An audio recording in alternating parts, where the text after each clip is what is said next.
Don Halpin, who has got a record of 9 wins and 18 losses in a 27-fight career. Significantly, not one of those 9 wins has been inside the distance, so he is not going to hurt Tyson.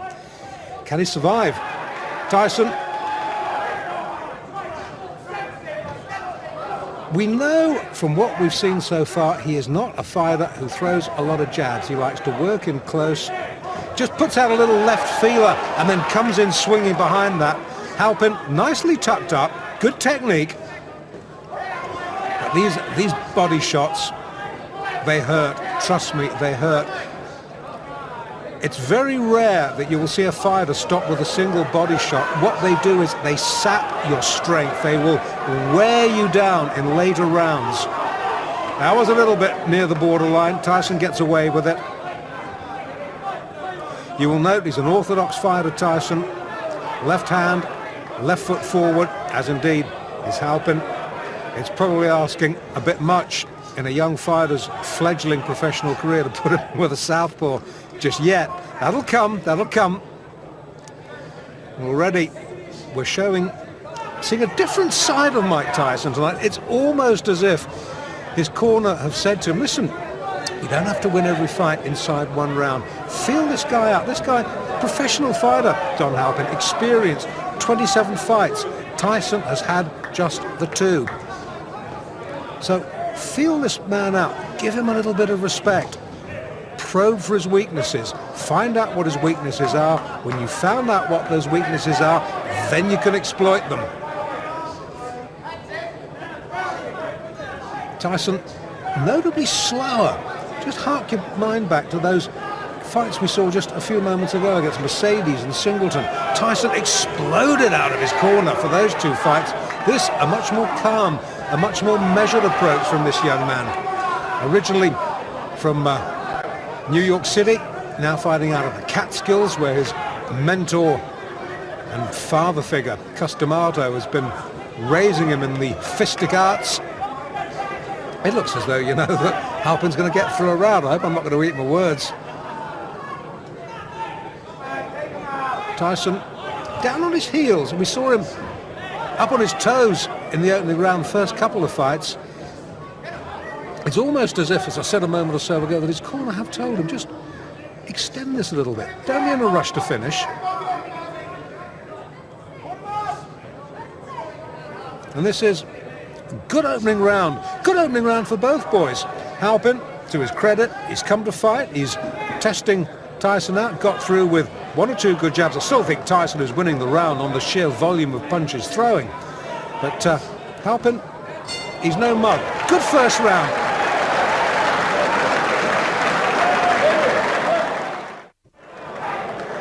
Round 2 of the 3rd professional fight of Mike Tyson's career. Mike Tyson in the white trunks in the left-hand corner nearest us. We're in Albany in upstate New York. It's the 23rd of May 1985. Take your eyes off the ring card, girl. Watch the fight. We've had a good first round between Mike Tyson and his 3rd pro opponent, Don Halpin. And all the more applause and praise for Halpin in that he has succeeded where the first 2 Tyson opponents, Hector Mercedes and Trent Singleton, failed, in that he has heard the bell for the end of round 1. Neither of those 2 gentlemen did. And it remains to be seen just how much Don Halpin, who's an experienced pro, having his 28th fight tonight, it'll be interesting to see just how far he can extend Mike Tyson. Great things expected of Tyson. Cus D'Amato, who, if you're a fight fan, will know was the guiding light behind the career of former world heavyweight champion Floyd Patterson. You will know that when D'Amato says this man can be a world beater, you've got to listen to it, you've got to respect it. But it's D'Amato will have seen things sparring that we haven't seen in Tyson's professional career, because we haven't had a chance to see yet exactly what he's capable of doing. We can see he's a superbly conditioned athlete. Well, that's down to Kevin Rooney and the gym work. We know that he's a good short puncher. We haven't really seen him throw a jab worthy of the name yet. But then again, the perfect heavyweight has yet to be born.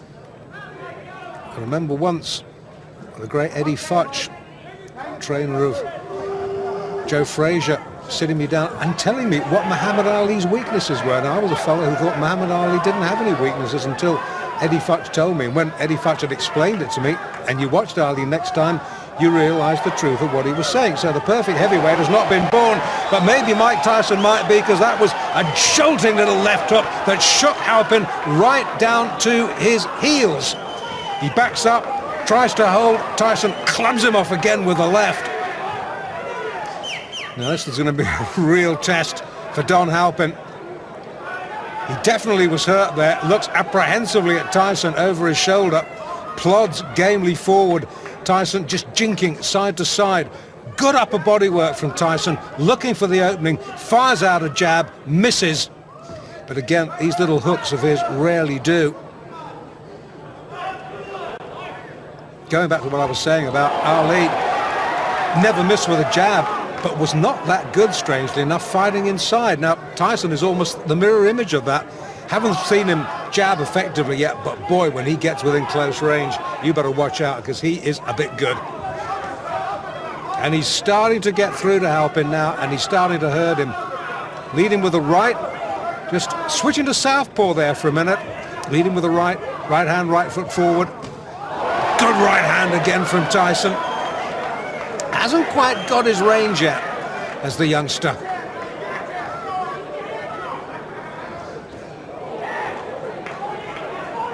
Far cry from those early days in Brooklyn. When he was a kid, by his own admission, he was a bundle of trouble waiting to happen. And who knows what would have happened if Customado hadn't picked him up and taken him under his wing. Let's not dwell on that. Let's dwell on the positive. Let's dwell on the fact that we just might be seeing a man who could go on to great things in this heavyweight division. End of the second, Tyson glares at Halpin. Halpin, he's having none of it, ignores him, walks back to his corner. Tyson almost affronted that Halpin had managed to go 2 rounds. Round 3 now of the scheduled 6-rounder in Albany in upstate New York. Mike Tyson in the white, Don Halpin in the blue with the white trim. 2 completed rounds. Tyson has taken them both quite easily. But Halpin has posed him the sort of thought-provoking opposition that Hector Mercedes and Trent Singleton, the opening 2 opponents who folded inside around, the pair of them haven't managed to do. And maybe Kevin Rooney in the Tyson corner has said, well, okay, you've worked this man out, open up a little bit now. Halpin, a little rueful grin, snakes out a right. You saw Tyson's head go back there. Score 1, Halpin.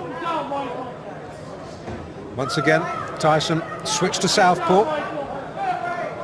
Back to orthodox now. Now that's a sign of supreme confidence, isn't it? A young man in only his 3rd pro fight, effortlessly switching between orthodox and southpaw.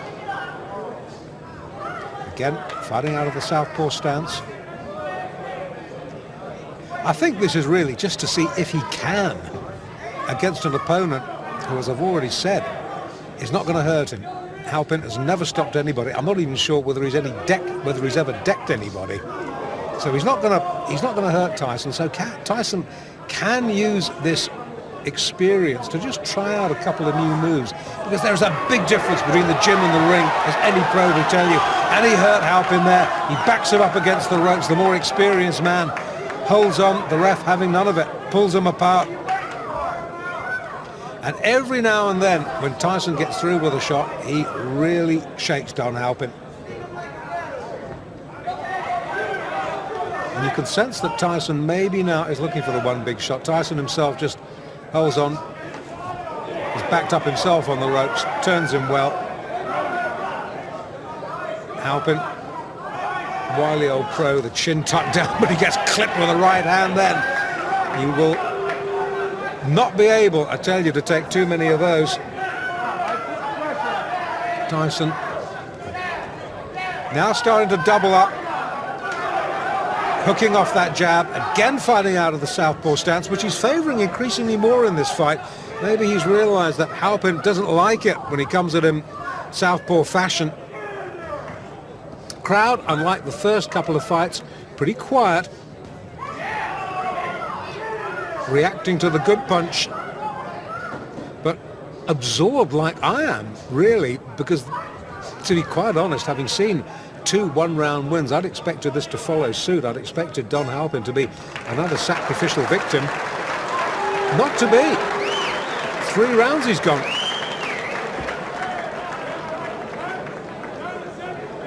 Well, I don't think there can be too many doubts that Tyson has won all 3 rounds. And I would think that Kevin Rooney there in the blue tracksuit top is pretty satisfied with what he's seen. Tyson, in case it needs any saying, has never been remotely troubled at number 4. Has got a slight problem. Great cheer, biggest cheers of the night, as the ring-card girl straightens it out.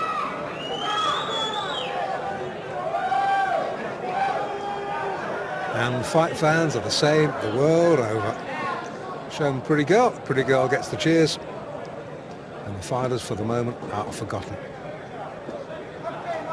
Well, in the Halpin corner, they might, you never know, be harbouring thoughts of him being the first man to take Mike Tyson the full distance. Would be a first, wouldn't it? Round 4 then. Oh, good short. That's a short sneak right. Halpin's head jerked back. Now, Tyson has switched back to orthodox for this round. He's maybe had enough of playing around with southpaw. Maybe it was just a little vanity exercise. Maybe Kevin Rooney has said to him, "Okay, boy, you've had your fun. Now time for business." Well, this is a much slower and much more measured Mike Tyson in Albany tonight. Good right hand, Halpin down. You, behind the camera, had the most perfect view of that. Only difference is you saw the punch, Don Halpin didn't. Mandatory 8 early in the 4th. Can Tyson finish this? I think so. I think so. That's enough. Now that last right-hander, that was questionable. Tyson celebrates. I didn't like to see that because Halpin was down.